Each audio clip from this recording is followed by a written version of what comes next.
Pahinga po muna kami. Sobrang pagod. Day 3. Ha? Day 3. Day 3 12:53. ng aming paglalakbay tungo sa kabundukan. Ito po ay pinagkubuan ng mga kaibigan namin katutubo. Gawa nung nagpistis sila ng din kahoy. Ayun po yung kubo nila sa baba. Pinag-istambayan nila habang sila ay naririto. Diyan sila, gumawa sila ng kubo. Ito pong lugar na ito ay nasa gitna ng, hindi pa naman gitna, pero nasa kuwan na ito loob ng kabundukan ng Sierra Madre. Hindi mo namin matukoy kung anong lugar ito, kung anong nakasakop dito, kung Quezon Nakar. Halos pantay na ho namin yung isang bundok doon sa kinakatayuan namin. May yung bundok doon halos pantay na rin namin. Bundok ng Montalban yata yan. So para siguro kaya napakataas na rin itong posisyon na to. Kaya lang walang signal. Kaya mataas. At saka itong parte na to, ito lang yung maliwanag gawa nung nahawan ng mga kaibigan katutubo, gawa siguro nung mga dala rin kasi solar yun nagkakakuha din sila ng liwanag ng araw. Kaya kami nandito solar namin pansamantala nag-charge muna kami. Ilog na po yan yung baba.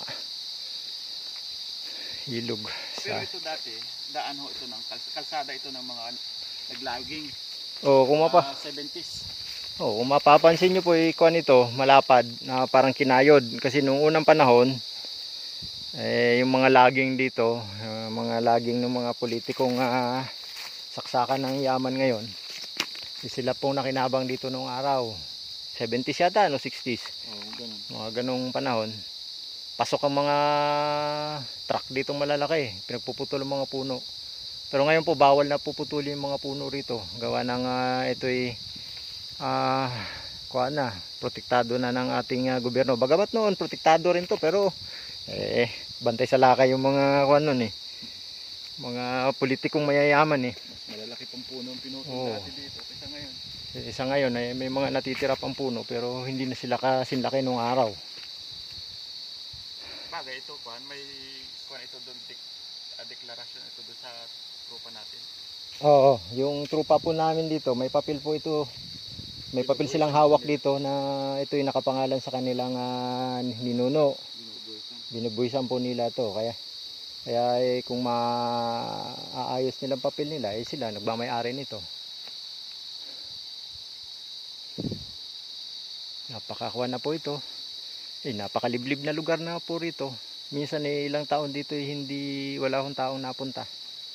Itong mga bakas po na ito, bakas ito ng mga naglalaging. Diyan pinapadaan ang kuwan.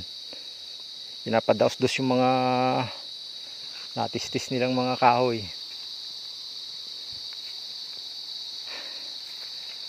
Ayan lang po muna. At abangan po ang mga susunod na kabanata ng aming paglalakbay dito sa kabundukan ng Sierra Madre.